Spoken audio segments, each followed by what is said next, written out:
শুরুটা কোথায়? শুরুটা হচ্ছে খ্রিস্টানদেরকে দেখি। এটা কিন্তু যখন খ্রিস্টানেরা, ক্রুসেডাররা মুসলমানদের এরিয়াগুলোতে প্রবেশ করে, বের হয়, দখল করে, সালাহুদ্দিন আইয়ুবীর সাথে যুদ্ধ হয়, তার আশেপাশে পরবর্তী সময়, ওই সময়টাতে মুসলমানদের খ্রিস্টানদের সাথে বেশি উঠা বসা হয়েছে ব্যাপকভাবে। যেমন আমাদের বাংলাদেশের যদি যত কুসংস্কার দেখবেন, বেশিরভাগ দেখবেন হিন্দুদের থেকে কপি করা। ধরেন বাংলাদেশের বিয়ের অনুষ্ঠান, ইসলামের আদর্শ এবং অনুষ্ঠান বাদে বাকি যা যুক্ত হয়েছে সব দেখবেন হিন্দুদের থেকে আমরা কপি করেছি। কি জন্য? আমাদের আশেপাশে চারিদিকে হিন্দুরাই বাস করে। গোটা ভারত, বাংলাদেশ, পাকিস্তানে আমাদের আশেপাশে চারিদিকে আমরা কাদের দেখি? হিন্দুদের দেখি। তো তাদের দেখে দেখে দেখে দেখে আমাদের মধ্যে যা বিকৃতি আসছে সব হিন্দুদের থেকে। তো ঠিক ওই সময়ে মুসলমানদের বেশিরভাগ উঠা বসা হয়েছিল ক্রুসেডের যুদ্ধের আগে পরে খ্রিস্টানদের সাথে। আর খ্রিস্টানেরা ঈসা আলাইহিস সালাতু ওয়াস সালামের জন্মদিনকে খুব ধুমধাম করে পালন করত। তো কেউ হয়তো মনে করে নিয়েছে যে খ্রিস্টানেরা যদি তাদের নবীর জন্মদিন পালন করতে পারে, তা আমাদের কি টাকা পয়সা কম আছে? আমাদের কি শক্তি সামর্থ্য কম আছে? আমরাও করব। এই ভেবে খ্রিস্টানদের অনুসরণ করতে গিয়ে রাসূলুল্লাহ সাল্লাল্লাহু আলাইহি ওয়াসাল্লামের জন্মদিনের উদযাপন শুরু, যেটা আল্লাহর নবী হাদিসে আশঙ্কা করে বলে গেছেন, লা তাতরুনি কামা আতারাতিন নাসারা, তোমরা আমাকে নিয়ে ওই রকম বাড়াবাড়ি করিও না যেই রকম খ্রিস্টানেরা ঈসা আলাইহিস সালামকে নিয়ে বাড়াবাড়ি করেছে।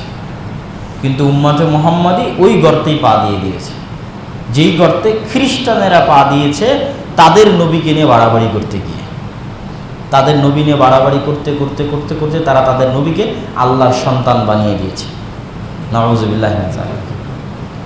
আর একদল মানুষ আমাদের নবীকে নিয়ে বাড়াবাড়ি করতে করতে করতে করতে আমাদের নবীকে নূরের তৈরি বানিয়ে দিয়েছে, আমাদের নবীকে হাজের নাজের, আমাদের নবী গায়েবের খবর জানে, আল্লাহর যা যা গুণ সব গুণই মুহাম্মদ সাল্লাল্লাহু আলাইহি ওয়াসাল্লামকে দিয়ে দিয়েছে। এমনকি বলতে বলতে আমাদের নবীকে আরশে পর্যন্ত বসিয়ে দিয়েছে। নাউযুবিল্লাহ। এবং কিছু উর্দু কবিতাও আছে, যে উর্দু কবিতাগুলোর মধ্যে এভাবেই বলা আছে যে আল্লাহর আরশে যিনি, আমাদের মেম্বারে তিনি। নাউযুবিল্লাহ। তাহলে কোথায় পর্যন্ত নিয়ে গেছে? যেখানে রাসূলুল্লাহ সাল্লাল্লাহু আলাইহি ওয়াসাল্লাম তাওহীদের আকীদা, মানে আল্লাহর বড়ত্ব, আল্লাহর মহত্ব শিখানোর জন্য আসলেন। আমি আপনাদেরকে বলছি আপনারা আল্লাহর ইবাদত করেন, আপনারা আমারই ইবাদত করা শুরু করে দিলেন। শাহজালাল রাহিমাহুল্লাহ, শাহ মখদুম রাহিমাহুল্লাহ যদি দেশে এসে থাকে, তারা আল্লাহর ইবাদতের কথা মানুষকে বলেছে, তো মানুষ এখন ওদেরই ইবাদত শুরু করে দিয়েছে। ঈসা আলাইহিস সালাম যদি দুনিয়াতে এসে তার সম্প্রদায়কে বারবার বলেছে আল্লাহর ইবাদত করো, তার সম্প্রদায় ঈসা আলাইহিস সালামের ইবাদত করা শুরু করে দিয়েছে। কিন্তু দুর্ভাগ্যজনক হলো সত্য, উম্মতে মুহাম্মাদের একই অবস্থা হয়ে গেছে অধিকাংশ মানুষের। তাহলে এই গেল ঈদে মিলাদুন্নবীর সংক্ষিপ্ত ইতিহাস। একটা কথা আপনাদেরকে মনে রাখতে হবে, ঈদে মিলাদুন্নবীর পক্ষে যে যতই বক্তব্য দিক, তাদের মাযহাবের ইমামের পক্ষ থেকেও কোনো দলিল তারা দিতে পারবে না। এবং এখানে আমি আপনাদেরকে আরেকটা পয়েন্ট বলে যাওয়া প্রয়োজন মনে করছি। যিনি চালু করেছিলেন তার নাম হচ্ছে বাদশাহ, তৎকালীন বাদশাহ কুকুবুরি, যার মৃত্যু হয়েছিল 630 হিজরিতে। আর যারা ঈদে মিলাদুন্নবী পালন করে তাদের অত্র অঞ্চলের সবচেয়ে বড় পণ্ডিত পাকিস্তানের প্রসিদ্ধ গবেষক প্রফেসর ডক্টর তাহিরুল কাদেরী। অনেকেই যারা অনলাইনে ঘাটাঘাটি করে তারা ডক্টর তাহিরুল কাদেরীকে চিনতে পারে। ঈদে মিলাদুন্নবী যারা পালন করে তাদের মধ্যে সবচেয়ে বড় পণ্ডিত।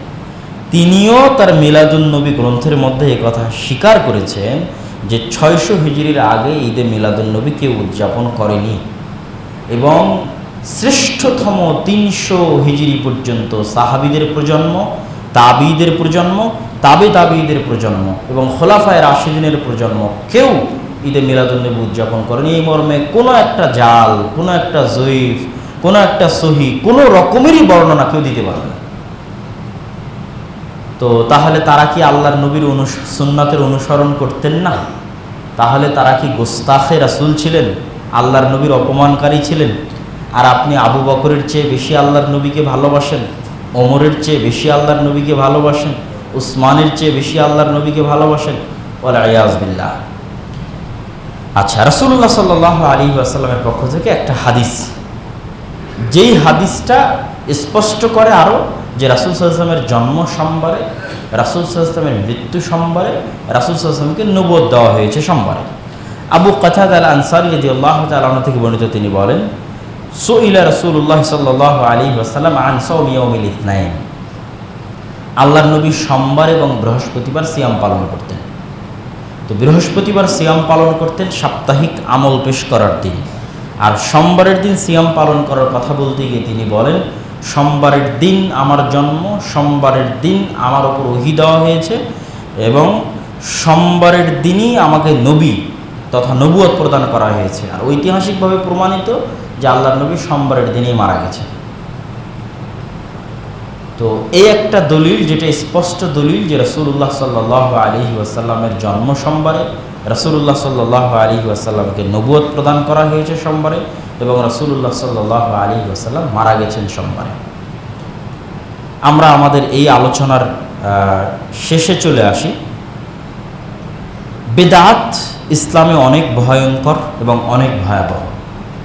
فإن خير الحديث كتاب الله وخير الهدى هدى محمد صلى الله عليه وسلم অথবা خير الهدي هدي محمد صلى الله عليه وسلم وشر الأمور محدثاتها। নিকৃষ্ট জিনিস হচ্ছে এই দিনে নতুন আবিষ্কৃত জিনিস। وكل محدثة بدعة, প্রত্যেক নতুন আবিষ্কৃত জিনিস বেদাত। وكل بدعة ضلالة, আর প্রত্যেক বেদাত হচ্ছে পথভ্রষ্টতা। ওয়াকুল্লু দালালাতিন ফিন্নার, আর প্রত্যেক পথভ্রষ্টতা মানুষকে জাহান্নামে নিয়ে যায়। সব বক্তাই বক্তব্যে উঠে হাদিসটা পড়ে। এই হাদিসের মধ্যে আল্লাহর নবী বেদাতের কোনো ভাগ, কোনো প্রকার কিছুই করেন না। সকল নতুন আবিষ্কৃত জিনিস নিকৃষ্ট, সকল নতুন আবিষ্কৃত জিনিস এই দিনের মধ্যে বেদাত, সকল বেদাত পথভ্রষ্টতা, সকল বেদাত মানুষকে জাহান্নামে নিয়ে যায়। ওমান আহদাসা ফি আমরিনা হাদা মা লাইসা মিনহু ফাহুয়া রাদ্দুন, যে ব্যক্তি দিনের মধ্যে এমন কিছু আবিষ্কার করলো যা এই দিনের অন্তর্ভুক্ত নয়, তা বাতিল।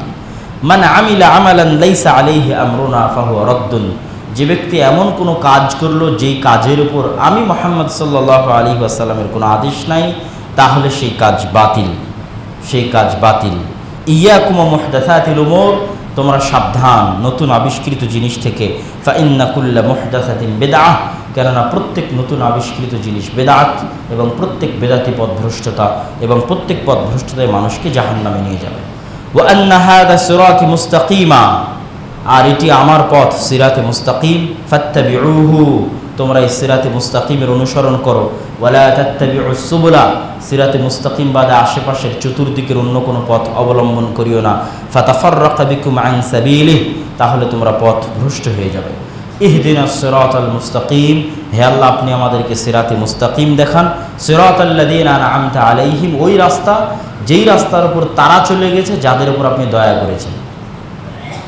তাহলে 600 হিজরির পরে যাদের জন্ম তাদের উপর আল্লাহ দয়া করেছে না সাহাবীদের উপর আল্লাহ দয়া করেছে? আপনি কি মনে করেন কাদের উপর আল্লাহ দয়া করেছে? সাহাবীদের উপর আল্লাহ দয়া করেছে, কেন তাদেরকে আল্লাহ নবীর সাহাবী হিসেবে চয়ন করা হয়েছে। তাহলে আল্লাযীনা আনআমতা আলাইহিম, ওদের রাস্তায় সিরাতে মুস্তাকিম যাদের উপর আল্লাহ দয়া করেছে।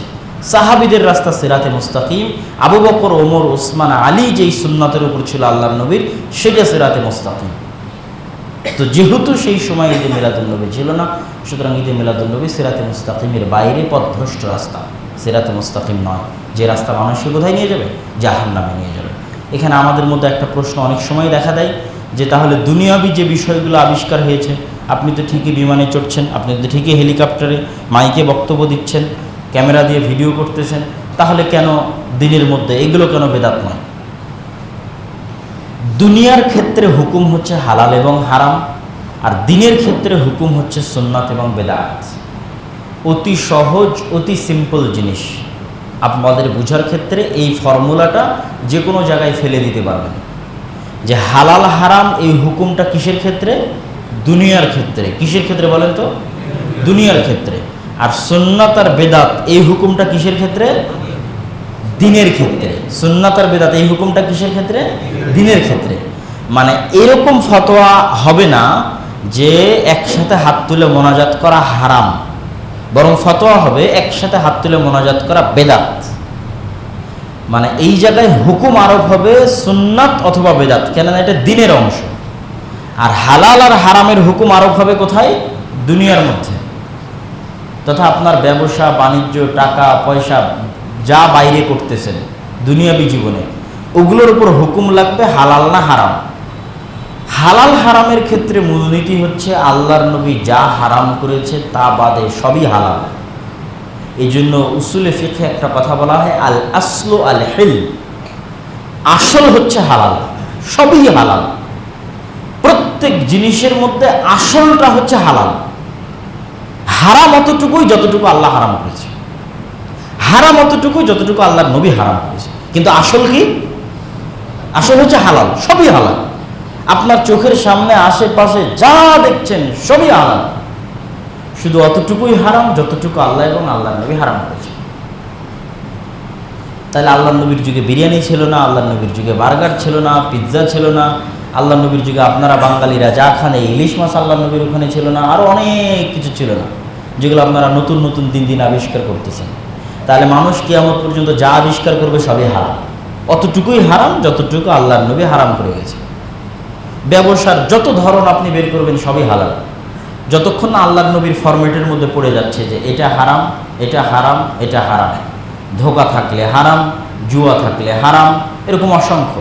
গোস্তের মধ্যে বলে দিয়েছে যে রক্ত হারাম, মৃত হারাম, শুকুর হারাম, শিকারী যেগুলো বাঘ ভাল্লুকের মতো হিংস্র প্রাণী সেগুলো হারাম, যাদের দাঁত আছে এরকম শিকার করতে পারে সেগুলো হারাম, যারা থাবা দিয়ে শিকার করে সেগুলো হারাম।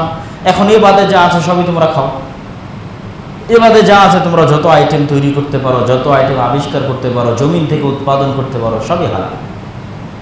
কুলু মিন তাইয়্যিবাতি মা রাযাকনাকুম, আমি তোমাদেরকে যা রিজিক দিয়েছি তা থেকে সবই হালাল, অতটুকুই হারাম যতটুকু আল্লাহ এবং আল্লাহর নবী হারাম করেছে। আর দিনের ক্ষেত্রে সবই বেদাত, আল আসলু আল বিদআহ। দিনের ক্ষেত্রে কি বললাম বলেন তো? সবই বেদাত, অতটুকুই সুন্নাত যতটুকু আল্লাহ এবং আল্লাহর নবী করতে বলেছে। সম্পূর্ণটা বিপরীত, সবই বেদাত। করতে হলে দলিল দিয়ে করতে হবে, দলিল নাই বেদাত করার কোনো অপশনও নাই, সুযোগও নাই, চান্সও নাই। তখন আর এই প্রশ্ন করতে পারবেন না আপনি তো মসজিদ পাকা করেছেন, টাইল দিয়েছেন, ওগুলো বেদাত নয়, কোনো মুক্তমুখ জ্ঞান তেন। এগুলো হচ্ছে দুনিয়াবি বিষয়, দুনিয়াবি বিষয়ে যা আসবে সবই হারাম, অতটুকুই হারাম যতটুকু হারাম করা হয়েছে।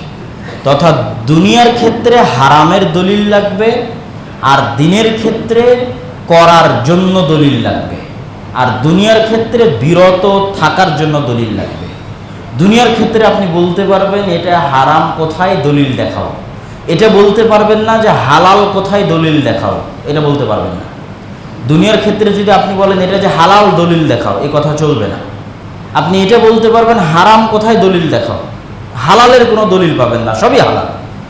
দলিল লাগবে কিসের? হারামের। আর দিনের ক্ষেত্রে আপনি এটা বলতে পারবেন না যে এটা বেদাত দলিল কোথায়, দলিল দাও, এটা যে বেদাত দলিল দাও, না, সবই বেদাত।